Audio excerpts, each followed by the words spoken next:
ध्यान मूलं गुरुमूर्ति पूजा मूलं गुरुपदं मंत्रमूलं गुरुर्वाक्यं मोक्षमूलं गुरुकृपा।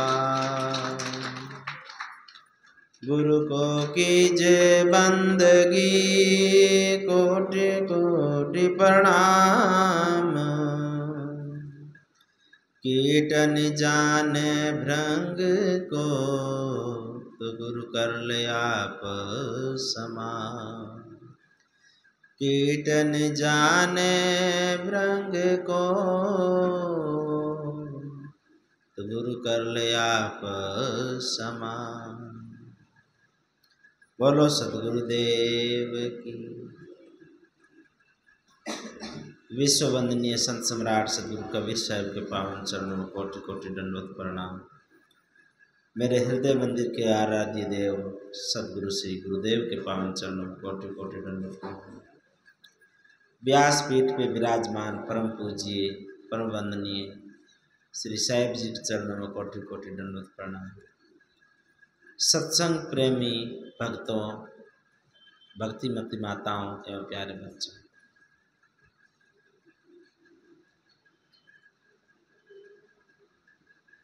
बुद्ध वाणी कहती है, घृणा से घृणा नहीं मिटती है, घृणा से घृणा बढ़ती है। इसलिए कोई अपने से घृणा करता हो उनसे अपने को प्रेम करना चाहिए। स्वाभाविक है कि कोई घृणा करता हो तो वहाँ प्रेम होता नहीं, वहाँ सामने घृणा होती है। परंतु घृणा करने से अपना मन ही गंदा होगा। आकाश में कीचड़ उछालेंगे तो आकाश तो बहुत ऊंचा रहता है, वो कीचड़ अपने ऊपर ही आके गिरेगा। इसलिए घृणा करने से, ईर्ष्या करने से अपना जीवन खराब होता है। यह अनमोल जीवन मिला है, जीवन को सार्थक बनाना है, इस जीवन को सार्थक बनाना है। ये बहुत अनमोल जीवन मिला। संत कहते हैं, कंचन वाली काया रे सैलानी दो दिन पावना। कंचन वाली काया रे सैलानी दो दिन पावना। एक दिन जावाला फिर नहीं आवाला। एक दिन जावाला फिर नहीं आवाला। लेना वे तो ले लो रे, लाओ इन आता सो। लेना वे तो ले लो रे, लाओ इन आता सो। कर लो भलाई वालों काम, जगत जस गावेला। कर लो भलाई वालों काम, जगत जस पाओला। कंचन वाली काया रे सैलानी दो दिन पाव। कंचन वाली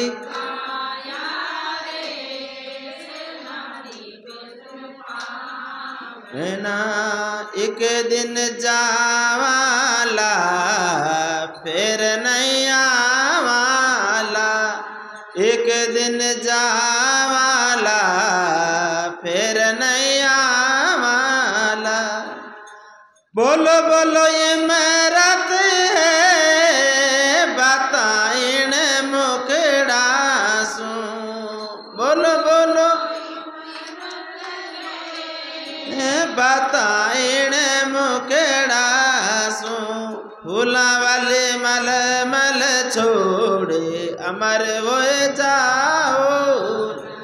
फूला वाली सुगंध छोड़ अमर हो जाओला।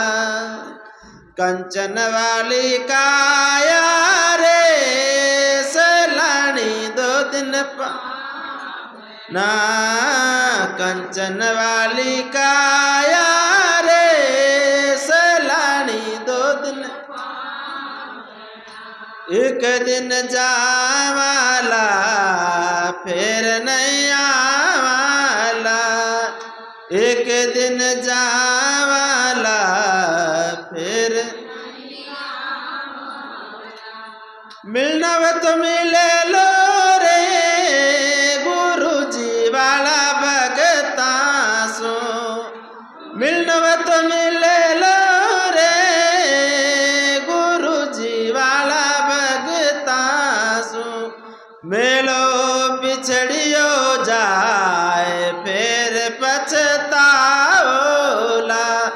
मेलो बिछड़ियो जाए फिर पछता। कंचन वाली काया रे सलानी दो दिन पावना, कंचन वाली काया रे सलानी दो दिन पावना, एक दिन जावाला फिर नहीं आवाला, एक दिन जावाला फिर नहीं आवाला। गणवत गालो रे गुरु जी वाला गुणाने, अवे तो गालो रे गुरु जी वाला गुणाने।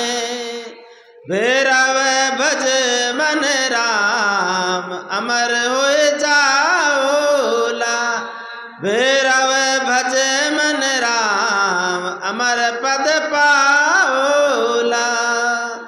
कंचन वाली काया रे सलानी दो दिन पावना, कंचन वाली काया रे सलानी दो दिन पावना, एक दिन जावाला फिर नहीं आवाला, एक दिन जावाला फिर नहीं आ। कंचन वाली काया रे सलानी दो दिन पावना, कंचन वाली काया रे सलानी दो दिन पावना, एक दिन जावाला फिर नहीं आवाला, एक दिन जावाला फिर नहीं आवाला। बोलो सद्गुरुदेव। एक मानुष जीवन अनमोल जीवन मिला है, 2 दिन पावना है। कितना 2 दिन?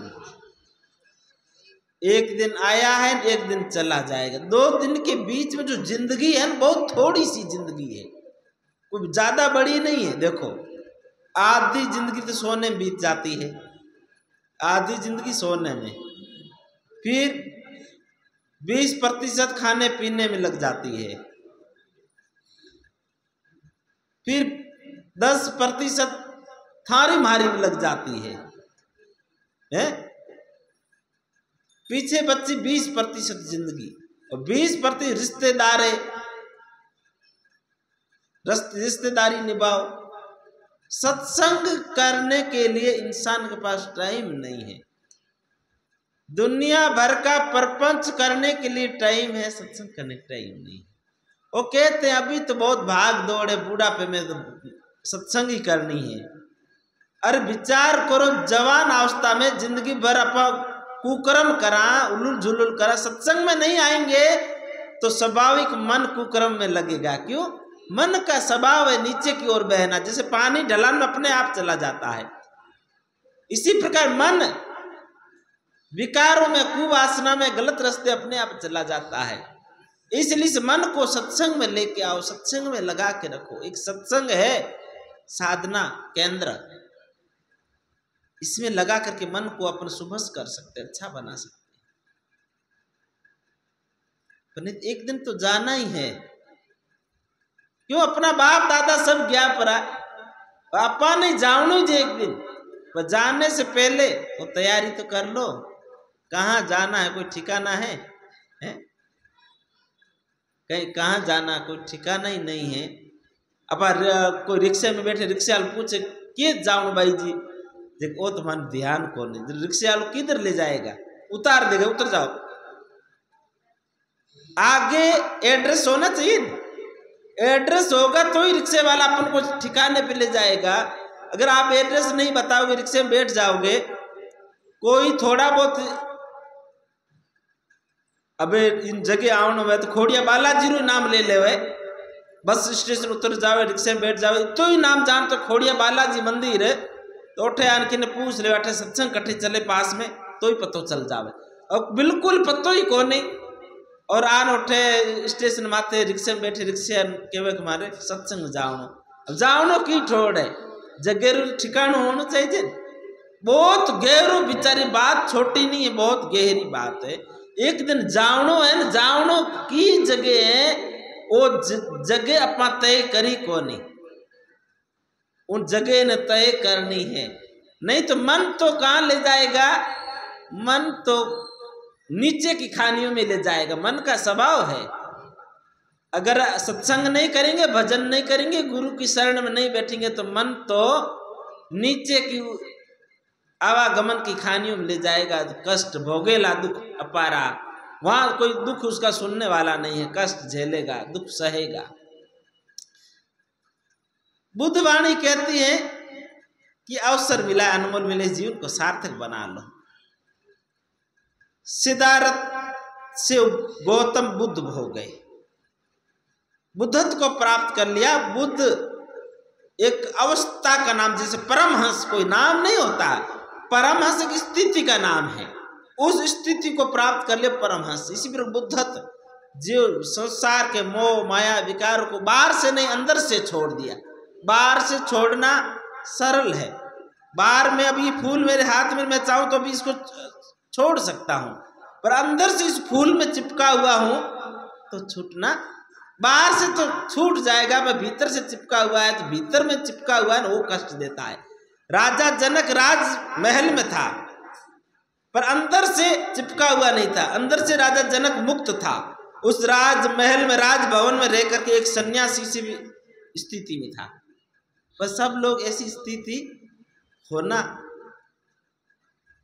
बहुत कठिन है, इसलिए उनसे दूर होते हैं।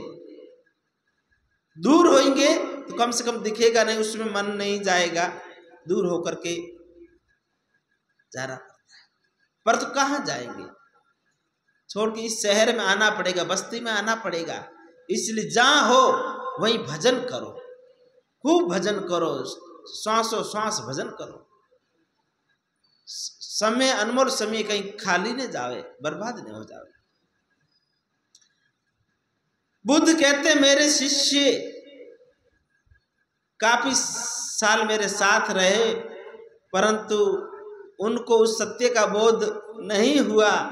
अब मुझे अभी बोध हुआ है, तो मैं अपने शिष्यों को, वो प्रथम 5 शिष्य शरण में आए थे, पर कोरे के कोरे चले गए, उनके पास चले जाना। बुद्ध उनको ढूंढते हुए उनके पीछे जाते। देखो कितनी करुणा है, कितनी दया है, कितना प्रेम है। गुरु शिष्यों के पीछे जाता, उनका कल्याण की इच्छा।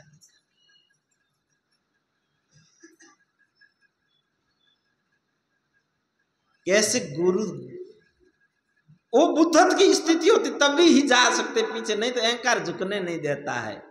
अहंकार बड़ा खतरनाक है। वो बुद्धत्व को प्राप्त कर ली, इसलिए अहंकार चला गया, नहीं तो अहंकार होता मैं क्यों जाऊं, मैं तो गुरु हूं, वो चेले हैं, उसको आवश्यकता होगी तो मेरे पास आएंगे नहीं। अब वो बुद्ध होता ही तब है, तब अहंकार का नाश होता है, अहंकार चला जाता है, कामना चली जाती, मान सम्मान चला जाता है। नहीं तो मेरा मान सम्मान का क्या होगा?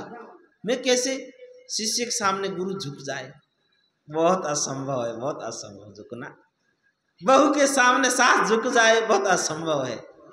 सास अहंकार का प्रतीक, झुकना नहीं चाहती। मैं सास हूं, अरे तू सास है, अच्छी बात है, तो माँ बन जा ना। माँ झुक जाती बच्चों के आगे, माँ झुक जाती है, सास नहीं झुकती है। अगर वही सास माँ बन जाए तो झुक जाएगी। साहिब जी बता रहे थे, एक पालने की घटना बता रहे थे कि बहू माई के जा रही थी, सास रो रही थी, जैसे बेटी ससुराल जाती है माँ रोती है, इसी प्रकार साहिब जी एक बार बता रहे थे पाली की घटना। जो बहू जा रही थी माही के, सास रो रही थी, आंखों में आंसू आ रहा था। साहिब जी ने चुप कराया कि मेरी बेटी आज जा रही है, अब मेरे को अकेले नींद नहीं आएगा। बेटा बाहर रहते, सास बहू साथ में सोते थे, एक बिस्तर पे सास बहू सोती थी, एक साथ खाते पीते। कैसा प्रेम! झुक जाएगा जब सास अंदर से निकल जाए, माँ अंदर आ जाए, माँ की भावना आ जाए, माँ का प्रेम हो जाए, तो वो फिर बहू बहू नहीं रह जाएगी, वो बेटी हो जाएगी। और उनकी गलती पे, बेटी की गलती पे माँ नाराज नहीं होती है ना, अंट संट नहीं बोलती है, कोई बात नहीं बेटा। फिर सास माँ हो जाएगी, बहू की से कोई गलती भी हो जाती कहती बेटा कोई बात नहीं, प्रेम उमड़ेगा। वही बात गुरु में भी होगी। जब गुरु उस स्थिति का होगा, परमहंस की दशा में, बुद्धत्व की दशा में, फिर शिष्य की कोई बात पे उतना खटकेगा, वो उसको प्रेम बहेगा, करुणा बहेगा, देने की प्रेम देता है, लेने की भावना नहीं रखता है।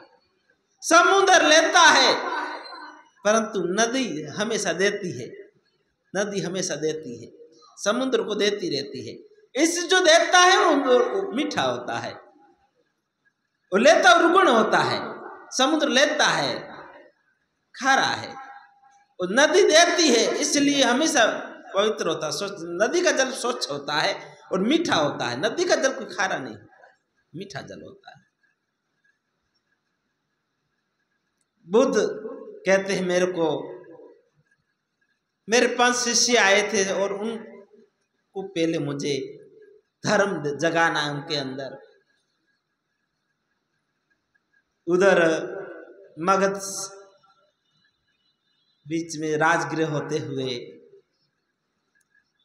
राजगृह में किसी सन्यासी ने बताया कि हाँ ऐसे ऐसे 5 भिक्षु सारनाथ की ओर गए हैं। बुद्ध सारनाथ जाते हैं और वहां दूर से आते हुए देखे तो चेलों ने कहा अरे सिद्धार्थ आ रहा है, पद भ्रष्ट। अपन उनके आदर भाव नहीं करेंगे, नहीं झुकेंगे, नहीं प्रणाम करेंगे, नहीं सत्कार करेंगे,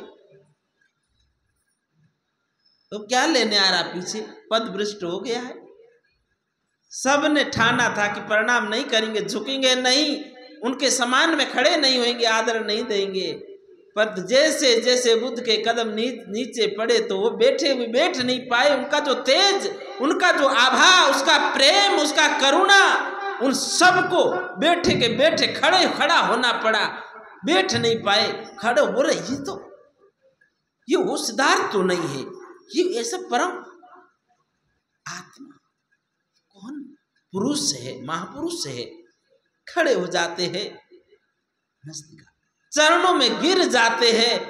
निश्चय तो किया था कि हम उनके समान में खड़े नहीं होंगे, आदर सत्कार नहीं करेंगे, पर जैसे नजदीक आए वो धर्म, वो प्रेम, करुणा उनको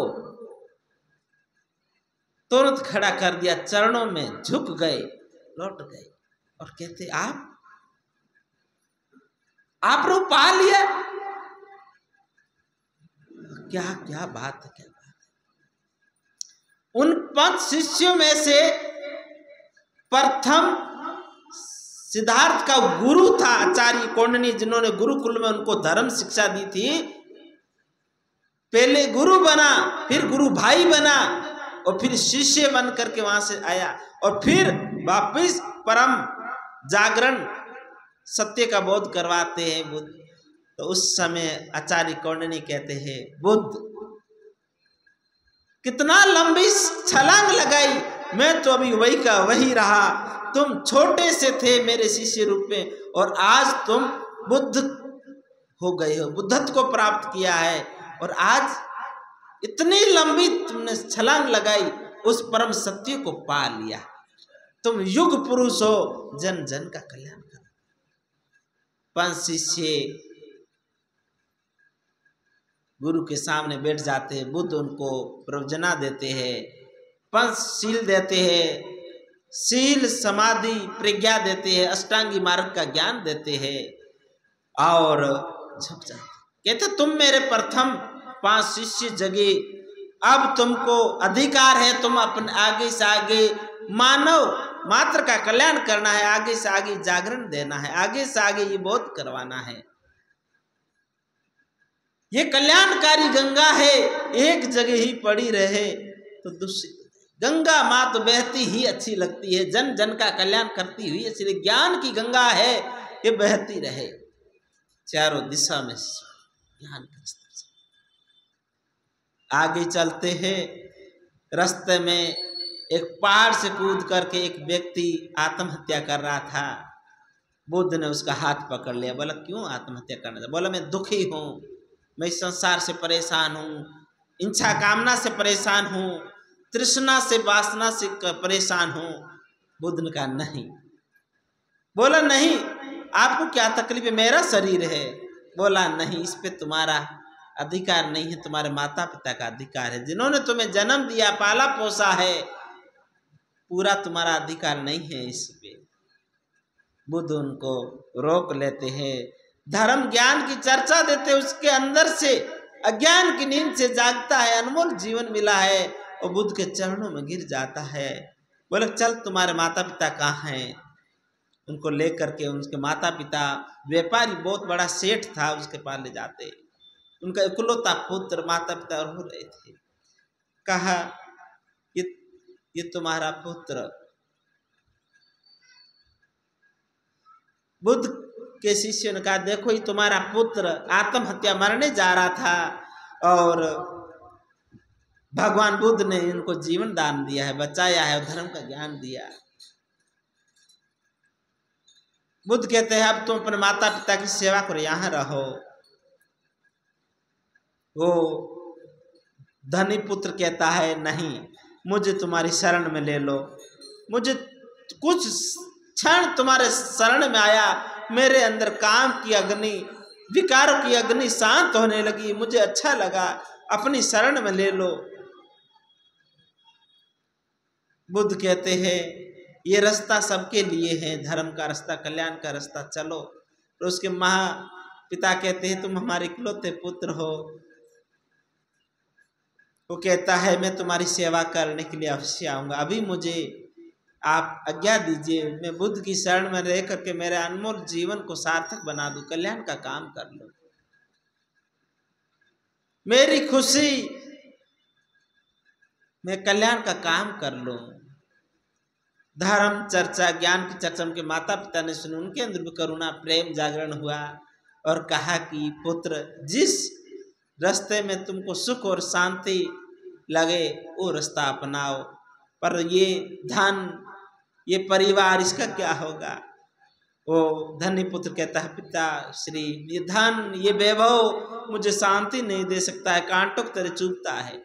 संसार की वस्तुएं सुख नहीं देती है, इसी संसार की वस्तुओं में इच्छा करना मां मूर्खता है। वो संसार की वस्तुओं सुविधा दे सकती है परंतु सुख नहीं दे सकती, शांति नहीं दे सकती है। बड़े बड़े अच्छे बिस्तर तुम सोच सकते हो पर नींद लेना तुम्हारे हाथ की बात नहीं है। इसलिए सुख अपने भीतर है, वस्तुओं में सुख ढूंढना ही मूर्खता है। अपने भीतर ढूंढो तो ही सुख मिलेगा। ये बहुत अनमोल जीवन मिला है, सार्थक जीवन मिला है। ये जीवन बार बार मिलने वाला है नहीं, इस जीवन को सार्थक बना लो। ये संत गुरु वही काम करते हैं कल्याण का। देखो बापूजी का जो जीवन है पूर्ण त्याग और वैराग्य का जीवन और परमार्थ की भावना। आप लोग सबके सामने वृक्ष रोपण का, एक नए जीवन का उद्बोध करने का काम किया। वृक्ष कितने हजारों वर्ष जीता है वृक्ष, और कितने पशु पक्षी उसकी छाया में, निस्वार्थ का काम। स्वार्थ का नहीं। मर जाऊं मांगू नितन अपने रे कारण, परमार्थ के कारण मांगत आवे नहीं लाज। देखो परमार्थ के लिए अपने लिए हम साथ में रहे करीब समझ लो 2016 से, कभी अपने नहाने के लिए साबुन भी नहीं खरीदे हैं। कह लो अपने बाल बड़े बड़े शैम्पू खरीद ले, नहीं, कभी नहीं, अपने लिए 1 रुपया भी खर्च नहीं करते। मैं कहता कभी साहिब जी डॉक्टर को दिखा लो, बॉडी जांच करा लो, कि क्या करना है, बॉडी ये शरीर तो नश्वर एक दिन तो जाएगा ही, पर परमार्थ कर ले, पुण्य का काम कर ले, अपने लिए नहीं, दूसरे के लिए। दूसरे महात्मा मनोहर दास जी साहिब रहते थे, वो त्यागी थे, पैसे कभी लेते नहीं थे। फिर तबीयत खराब हो गई, संतों के साथ भ्रमण करना बंद, वो अपने गांव में रहने लगे, तो कौन सेवा करते हैं। फिर असहाय हो गए, उनको मसे की तकलीफ थी, बवासीर की तकलीफ बहुत। साहिब को फोन किया, सोजत में चतुर्माह चल रहा 2017 में, कि मुझे ऐसी तकलीफ साहिब क्या करूं, कोई ध्यान नहीं देते। साहिब तुरंत गाड़ी लेके, चौमासा चल रहा था, सत्संग पूरा करके गाड़ी लेके चले गए, उनको लेके आए।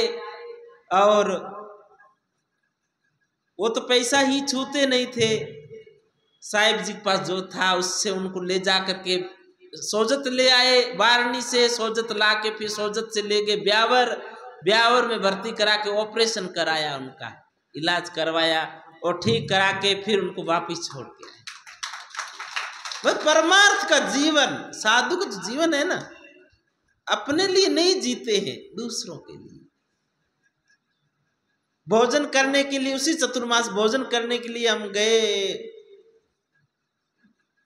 पावठा चौक, छोटी छोटी गलियों में, वहां गाड़ी खड़ी कर जाने लगे तो एक गाय, बहुत कमजोर गाय, सीटी की गाय, बाहर जंगल में तो जाती नहीं, बहुत कमजोर गाय, बूढ़ी गाय ने बच्चा दिया। तो साहिब ने कहा किसकी गाय, बहुत कमजोर है, ध्यान नहीं देते। तो लोग बोले किसकी, ये गलियों में घूमती, किसी कोई मालिक नहीं है।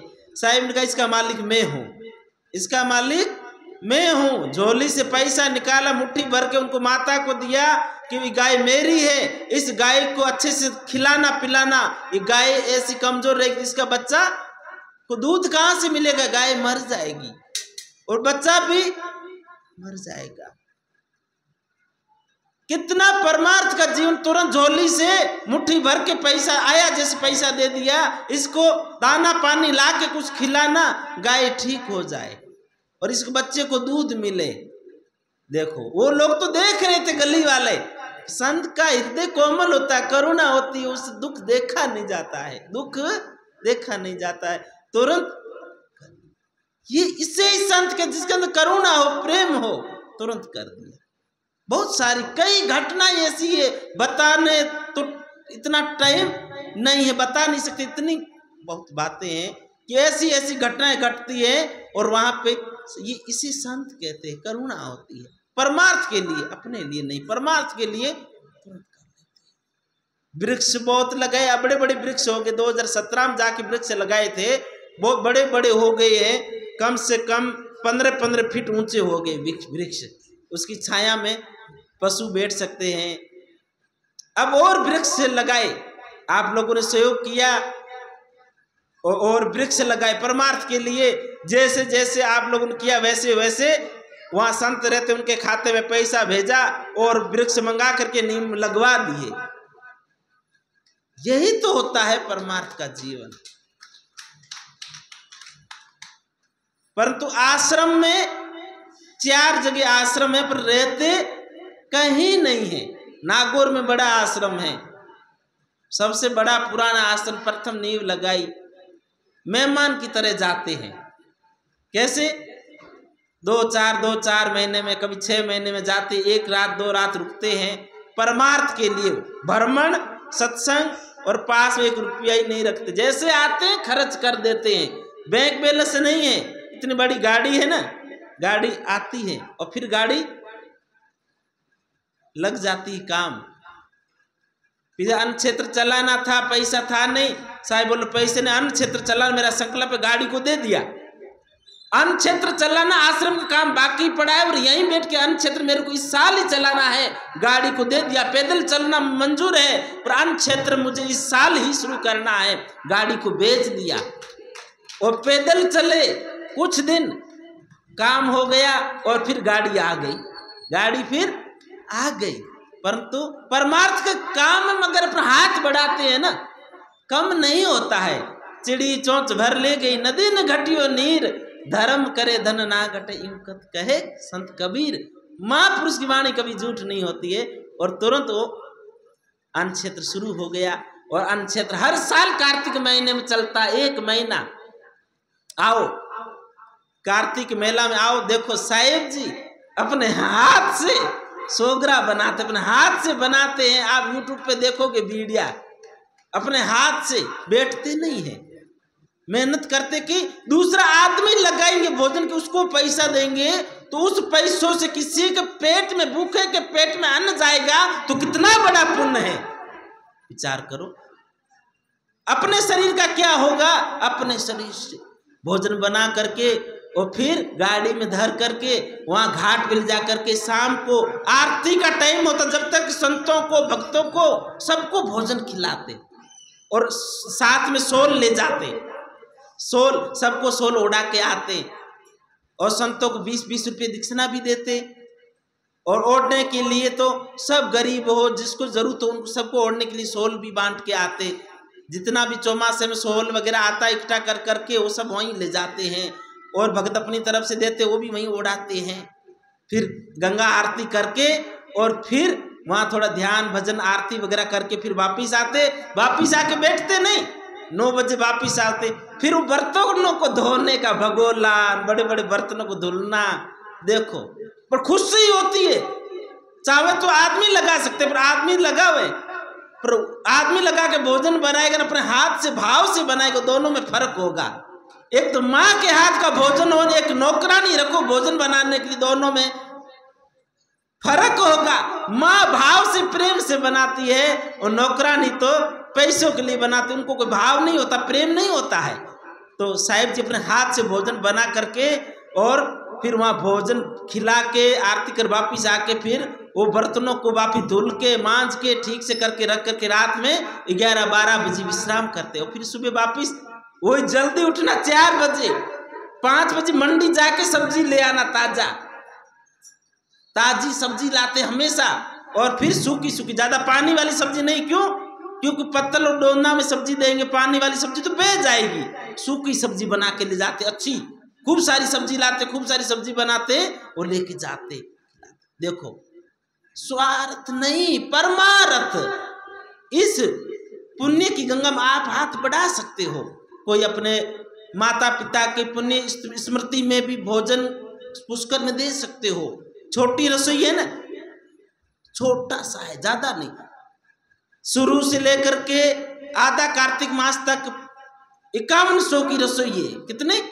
5100 की। और दीपावली के बाद में जनसंख्या ज्यादा बढ़ जाती है, फिर 11,000 की, 15,000 की, फिर लास्ट में 25,000 की भी रसोइयाँ लगती है। भगत करते हैं सहयोग जितना हो सके।